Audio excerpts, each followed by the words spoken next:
के लिए आपने इस पुनीत अवसर पर मुझे बोलने का मौका दिया। और आज मैं आप लोगों को बताऊं कि ये जयंती नहीं है, आज जयंतियां हैं। किसकी किसकी जयंती है पहले यही मैं आपको बता दूं और सबके बारे में संक्षेप में बात नहीं करूंगा। सबसे पहले तो आज राजनीति हमारे सिर पर हावी है, पूरे देश पर हावी है। तो आपको बता दूं कि भारत के प्रधानमंत्री, वर्तमान प्रधानमंत्री का भी आज जन्मदिन है। और मैं एक सचेत जागरूक नागरिक होने के नाते ये कामना करता हूँ कि उनके अंदर सद्बुद्धि पैदा हो, वह जन मन की बात को समझ सके, इतनी उनको कुदरत ताकत दे कि लोगों की भावनाओं को समझ सके और जन आकांक्षाओं के अनुरूप कुछ करने की कोशिश करें। वो बहुत बड़े ईमानदार हैं, बहुत बड़े देशभक्त हैं, बहुत काबिल आदमी हैं, लोग संत भी करते हैं और तारीफ भी कुछ लोग करते हैं। लेकिन मुझे खेद है कि कुछ दिख नहीं रहा है, वो कुछ करके दिखाएं। अभी तक तो लोगों की भावनाएं आहत हैं और जो कुछ लोगों ने उम्मीद लगाया था ऐसा कुछ दिखा नहीं। अगली बात पर मैं आता हूँ। आज जयंती है प्रबोधन ठाकरे की, जो उद्धव ठाकरे के दादा हैं और जो बाला साहब ठाकरे के पिता हैं। बिहार की धरती से वो कुनबा निकल करके मुंबई में स्थापित हुआ और उनका नाम था सीताराम केशव ठाकरे। और वह सत्य शोधक समाज जिसकी स्थापना महामना ज्योतिबा फूले ने किया था, उसके वो एक जबरदस्त जोरदार सिपाही थे। और उसके कुछ दौरान उन्होंने किताबें लिखी हैं और किताबों में एक किताब है जो मराठी में है, उसका मराठी नाम टेढ़ा है, मैं नहीं बोल पाऊंगा, लेकिन उसका हिंदी अनुवाद है कि मंदिरों का धर्म और धर्म का मंदिर। जिस किताब में यह बताया गया है इस देश में मंदिरों का नामो निशान नहीं था और इस देश में बुद्ध के स्तूप थे, बुद्ध के विहार थे। और साफ साफ प्रबोधन ठाकरे बोलते हैं कि इस देश में बुद्ध के विहारों को मंदिरों में तब्दील किया गया है। ये मैं नहीं बोल रहा हूँ, ये प्रबोधन ठाकरे बोल रहे हैं, उद्धव के दादा बोल रहे हैं और बाला साहब ठाकरे के पिता बोल रहे हैं। और केवल बोल नहीं रहे हैं, मुंबई सरकार ने, महाराष्ट्र सरकार ने जो उनकी लिखी हुई तमाम किताबों का एक वर्ग में प्रकाशित किया है, व्यक्ति ने नहीं, परिवार ने नहीं, संगठन ने नहीं, सरकार ने, महाराष्ट्र सरकार ने जो किताबें प्रकाशित कर दिया है उन किताबों में वह किताब भी शामिल है जिसकी मैं चर्चा कर रहा हूँ। और उसके साथ साथ लिखा गया है कि अयोध्या का मंदिर भी बुद्ध मंदिर को, बुद्ध विहार को तब्दील करके बनाया गया है। ये जानकारी आप सभी लोगों को दे रहा हूँ और देश के तमाम नौजवानों को, तमाम भ्रमित लोगों को, तमाम उन लोगों को जो कोई पता ही नहीं, सुनी सुनाई बात पर भरोसा कर लिया, हमारे देश के इतिहास को भुला बैठे हैं और विचलित और भ्रमित हो गए हैं। तो सभी के लिए आप बोलने वाली बात है, इसको आप गूगल पर सर्च कर सकते हैं, यूट्यूब पर देख सकते हैं, ये पूरी जानकारी है, आप इसको जरूर ध्यान रखिएगा। और तीसरी जयंती एक और है आज, वो नाम है अनागरिक धम्मपाल, जो लंका की धरती से भारत उनका लीडी है कि उन्होंने हमारी संस्कृति को हमारे सामने लाकर रख दिया।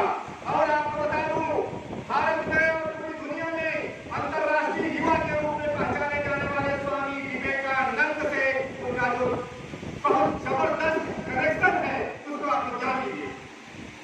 स्वामी विवेकानंद को शिकागो के सर्व धर्म सम्मेलन में बोलने के लिए आमंत्रण नहीं मिला था, इजाजत नहीं मिली थी। और ये अनागरिक धर्मपाल जैसे लोगों की कुवत थी कि अंतर्राष्ट्रीय स्तर पर यह आयोजन किया गया था। उस समय अनागरिक धर्मपाल को वहां जो उन्होंने अपने विचार प्रस्तुत किए थे वहां ईसाई समुदाय के लोग बड़ी संख्या में थे। उन लोगों ने कहा था कि ये दूसरे जीसस क्राइस्ट हैं। और उसी धरती पर जब विवेकानंद को बोलने का मौका नहीं मिला, विवेकानंद इस देश में बुद्ध के विचारों पर भी अध्ययन कर रहे थे, देख रहे थे, उस दौरान उनसे परिचय हो गया था। और जब अनागरिक धर्मपाल ऐसे विचार रखे थे, पूरी दुनिया उनकी पूरी हो गई थी। और जब विवेकानंद को वक्त नहीं रहा तो उन्होंने कहा कि मेरे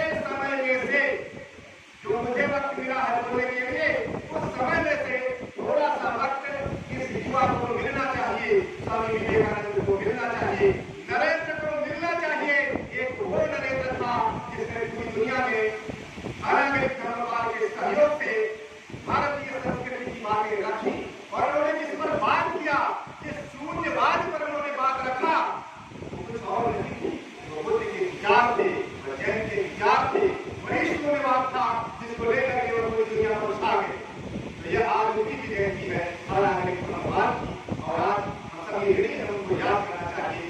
जो भले लंका में पैदा हुए, लेकिन आज भारतीयों के लिए वो एक आदर्श है, इतने बड़े आदर्श है कि हमें जानना चाहिए, लेकिन हमें नहीं बताया जाता है।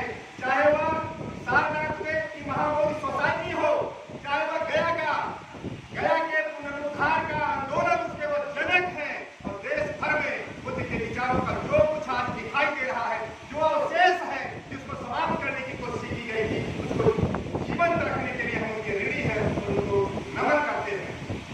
और उसके बाद जिनकी जयंती मनाने के लिए हमें यहाँ उपस्थित है वो है ईवी रामास्वामी नायकर पेरियार। प्रारंभ में ऐसे परिवार में पैदा हुए थे कि धार्मिक परिवार था, ये भी पूजा पाठ हर चीज में लिप्त रहते थे, लेकिन बार बार इनके मन मस्तिष्क में तमाम सारे सवाल आते थे और धीरे धीरे इनमें बात समझ में आने लगी कि इस मन्नत मनौतियों से कुछ नहीं होने वाला है, इसका कोई असर नहीं पड़ता है। फिर धीरे धीरे उनके विचारों में परिवर्तन आया। प्रारंभ में वो बहुत कठिन जिंदगी से जीते हुए परिश्रम किए, मजदूरी किए, दुकान चलाए और दुकान में उनको सफलता मिली। वो आज अगर केवल दुकान और व्यवसायी के रूप में होते तो मैं समझता हूँ कि टाटा, बिरला, डालमिया, अडानी, अंबानी की तरफ से होते, इससे कम नहीं होते। लेकिन उनके भीतर जो चेतना थी, उसने उनको ललकारा, झकझोरा कि क्यों हमारे समाज में ये बर्बादियां आ रही हैं, क्यों लोग ढोंग पाखंड के चक्कर में अपना सब कुछ गंवा कर बैठे हुए हैं। इसलिए उन्होंने जब अध्ययन किया, उनकी आंखें खुली, तो चुप कैसे बैठ सकते थे। जब जिसको समझ आ जाए वो दूसरों को भी समझाने का काम करेगा, अगर वह ईमानदार है। अगर मेरे समझ में आ गया ये ढोंग पाखंड से हट करके बुद्ध का रास्ता, समतावादी क्षेत्र का रास्ता अच्छा है, तो मैं कैसे चुपचाप बैठा रहूं, दूसरों से कैसे न कहूं। भले उसके लिए कभी मेरे ऊपर मुकदमा हो जाए, कभी कुछ लोग नाराज हो जाए, कभी कुछ लोग घिराव कर दें, ये तो होता जाता रहता है जिंदगी में। लेकिन सच से खुद वाकिफ होना और दूसरों को वाकिफ कराना, ये बहुत जरूरी काम है। और जो इनके बारे में बताया जाता है, जो मुख्य बात है, उसको कहे बिना कोई भी बात पूरी नहीं होती। और हमारे पास बहुत सारे वक्त है, हम बैठे हुए हैं, जयराम जी हैं और देवालाल, उन्होंने एक व्यवस्था परिवर्तन कर दिया। जहाँ कभी विश्वकर्मा जयंती मनाई जाती थी, आज वहाँ समतावादी चरित्र निर्माण का काम हो रहा है, एक भारत का सृजन हो रहा है। गांव-गांव के लोग यहाँ आ रहे हैं, एक नया भारत बना रहे हैं, और नया भारत बनेगा, इसको कोई रोक नहीं सकता। प्रसंग को मैं अभी चर्चा करना चाहता हूँ। बताइए, विश्वकर्मा जयंती जिनके बारे में माना जाता है कि पूरी दुनिया का निर्माण उनके द्वारा किया गया, आप बताइए, ये सवाल मेरा है और मैं जवाब नहीं दूंगा। मेरा सवाल है कि सारी जो हमारे पुराने महापुरुष हैं, उनकी जयंतियां कोई 9वीं को पड़ती है, कोई 8वीं को पड़ती है, तो कोई इस तरह से जो विक्रमी संवत के तिथियां हैं उन हिसाब से चलती है। लेकिन विश्वकर्मा जयंती जो ईस्वी संवत के हिसाब से चलने लगी, जो अभी 2030 चल रहा है, इसके पहले तो थी ही नहीं। इसका मतलब है जो चीज थी ही नहीं वो डेट कैसे हो सकती है, ये बहुत बड़ा सवाल है। और इसके पीछे जो जानकार लोग हैं जानते हैं, यह जानबूझ करके इस देश में कुछ लोग हैं, बड़े चतुर लोग हैं, बड़े लर्नेड लोग हैं, टैलेंटेड लोग हैं, जो सही को गलत और गलत को सही बनाने की बहुत उनके अंदर कुवत है। उन्हीं लोगों ने यह चालाकी किया था कि अनागरिक धर्मवाद की जयंती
अनहोनी हो जाएगी, खतरा पैदा हो जाएगा।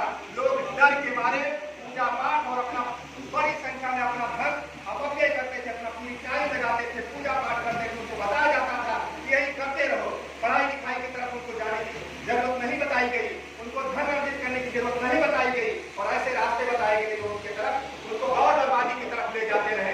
अभी भी उनका असर हमारे बीच में है। मैं आपको बता दूं कि पेरियार साहब का, पेरियार का मतलब ही होता है महामानव। वो महान थे, वो ग्रेट थे। उनकी महानता का असर आज भी है कि केरल में चाहे वह समतावादी सोच के लोग हों, चाहे दलित राजनीति के लोग हों, चाहे साम्यवादी विचार के लोग हों, सबके हीरो अगर कोई है तो वह ग्रेट पेरियार ही है दक्षिण भारत में। और आज भी वहाँ पाखंडवादियों के पैर कभी खड़े नहीं हो सके, कभी टिक नहीं सके। अभी भी सरकारें वहाँ समतावादी बनती है और सत्यवादी बनती है, सत्य शोधक समाज का वहाँ असर है। तो इस तरह के थे। उन्होंने, मैं बता रहा था कि उन्होंने ट्रक खरीदा और जिनसे लोग डरे हुए थे, इन देवी देवताओं का अगर पूजा नहीं करेंगे तो यह हमको परेशानी में डाल देंगे। उन्होंने सारी देवी देवताओं के चित्र, प्रतिमाएं, मूर्तियां सब उसने रखा और उसका एक जुलूस निकाला पूरे शहर में।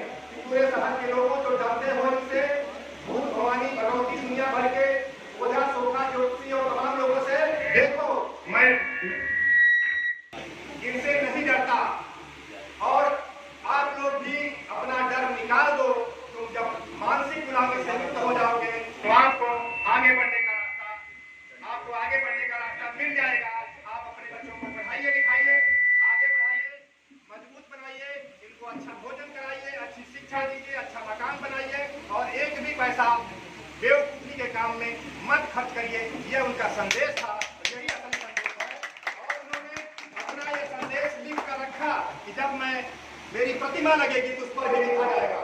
इनकी प्रतिमा के सामने ये लिखा हुआ है कि ईश्वर को पैदा करने वाले दुष्ट हैं, ईश्वर को मानने वाले मूर्ख हैं। और इस बात को लेकर के हाई कोर्ट में लोग गए कि ये चीज लोगों की भावनाओं को आहत करती है, यह हटा दिया जाए। कोर्ट ने कहा कि जो उन्होंने लिखा है उसको उन्होंने जिया है, अनुभव किया है, उस पर उनकी आस्था है। और आज लोग आस्था की बात करते हैं तो इस सत्य शोधक आस्था को कैसे हटाया जा सकता है? वो कभी नहीं हटाया जा सकता है, कोर्ट का आदेश हो गया। तो ये संक्षेप में आपकी जीवन गाथा है और इससे हमको प्रेरणा लेनी चाहिए और हम सभी को अपने घरों में इनको स्थान देना चाहिए, क्योंकि हमारे बच्चे अगर तर्कशील और विज्ञानवादी हो जाएंगे, संविधानवादी हो जाएंगे तो उनको कोई ठग नहीं पाएगा, उनको कोई बेवकूफ नहीं बना पाएगा, उनको कोई लूट नहीं पाएगा। इसलिए हर कोई चाहता होगा कि उसके बच्चे वो झैती सुखैती में अपनी जिंदगी बर्बाद न करें, बल्कि वैज्ञानिक सोच और वैज्ञानिक चिंतन करें। हाँ, जहाँ धर्म की बात आती है, जहाँ अध्यात्म की बात आती है, वहाँ बुद्ध ने और बुद्ध की पूरी परंपरा, पूरी संत परंपरा, पूरा जैनियों ने, कबीर ने ये आपको बता दिया है। ध्यान करिए, मेडिटेशन करिए, विपस्सना करिए, आनापान करिए। और यूट्यूब और अपने गूगल में आप सर्च कर लीजिए आनापान विपस्सना। वो धर्म का अध्यात्म का रास्ता है। तो कोई संकीर्णता नहीं पैदा करेगी, कोई जाति नहीं पैदा करेगी, कोई मजहबवाद नहीं पैदा करेगी। इंसान को इंसान बनाने का रास्ता है, उससे आप जुड़ जाइए। ये मैं आज के अवसर पर आप सभी को कहना चाहता हूँ। और इसी के साथ मैं यहाँ बैठे हुए तमाम नंदलाल जी, वकील जयराम जी, राजबली जी, संजय मौर्य जी, विक्रमादित्य जी और बहुत सारे साथियों को, बहुत और हैं, सारे नाम शायद लेने में समय लगेगी। बहुत प्रशंसा भी राकेश जौनपुरी है जो पूरा अलग जगा रहे हैं मिशन की, और प्रियदर्शी सम्राट अशोक मिशन के तमाम लोग सक्रिय हैं। बाबू जी का खासतौर से पूरा समुदाय ऋणी है। और हमारे जो प्रिंटर्स का काम नरसिंह जी मौर्य जी हैं, जो अपने छपाई खाने से छाप करके ऐसे महापुरुषों के चित्र पूरे पूर्वी उत्तर प्रदेश में फैला रहे हैं, उनको भी मैं धन्यवाद देता हूँ और आप सभी को धन्यवाद देता हूँ। आगे का ये कार्यक्रम बढ़ाएंगे। हाँ, एक चीज और जोड़ देना चाहता हूँ कि हमारे समाज में लोग रोटी बेटी के संबंध जोड़ने होंगे। जो बिछड़ गए हैं उन बिछड़े हुए पिछड़ों को एकजुट होना होगा, इसकी भी पहल करनी होगी। और आज आरसी पटेल जी भी चले गए हैं, क्योंकि है खबर मिली है कि आरएस पटेल जो सरदार सेना के राष्ट्रीय अध्यक्ष हैं, उनको बदलापुर में पुलिस ने इसलिए गिरफ्तार कर लिया है कि जो बलात्कार पीड़ित परिवार है, पटेल परिवार, जहां पुलिस ने जाति किया है, सामंतों ने जाति किया है, उनसे वो मिलने गए थे। पुलिस ने शायद उनको रोका है। वो अपनी जगह है। मैं आरसी पटेल जी को धन्यवाद देता हूँ। घनश्याम घायल, आरसी पटेल, घनश्याम मौर्य जी आरसी पटेल के घर आए थे अपनी बेटी के लिए लड़का खोजने, उनके बेटे के लिए बात करने।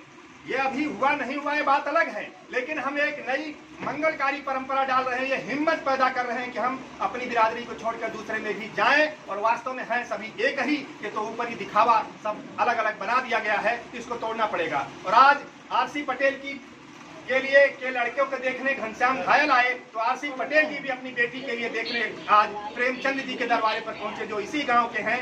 मैं इस परंपरा की इस शुरुआत का मैं स्वागत करता हूं, और आप लोगों से भी चाहता हूं कि अगर आप इससे सहमत हैं तो आप हाथ उठा के ताली बजाकर एक बार स्वागत करें, क्योंकि हमको एक होना होगा, तभी नेक भारत बनेगा। और इसको कहीं पूरे देश में चर्चा होनी चाहिए कि यह बहादुरी की बात है, इसमें कहीं शर्मिंदगी की बात नहीं है। अगर किसी बेटी बेटे ने अपने पैर पर खड़े होकर अपना विवाह जात की लीग को तोड़ के अलग किया, तो राष्ट्रीय एकता के लिए आदर्श हैं। उनसे नाराज होने की जरूरत नहीं है कि हम उनका गला काट करके और हत्या कर देंगे क्योंकि हमारी बेइज्जती हो रही है। समाज को बदलने दीजिए, आगे आने दीजिए और परिवर्तन का स्वागत करिए। यही तथागत का रास्ता है, यही बुद्ध का रास्ता है, भव्य साहब का रास्ता, पेरियार का रास्ता है। मैं समझता हूँ जितने लोग यहाँ बैठे हैं और हमारे बाबूजी, आप सभी लोगों को मैं बहुत बहुत नमन करता हूँ कि आप इस क्रांतिकारी व्यवस्था परिवर्तन के इस सत्र में उपस्थित हैं और ऐतिहासिक रूप से भागीदार बन रहे हैं। बहुत बहुत धन्यवाद। मैं कमला सिंह सर्कस, और आप सभी को बता दूँ कि एक छोटा सा हमने यूट्यूब चैनल शुरू किया है द तर्कस के नाम से, जिस पर यह आज का कार्यक्रम भी प्रसारित होगा। आप लोग उसे सब्सक्राइब कर सकते हैं, द तर्कस।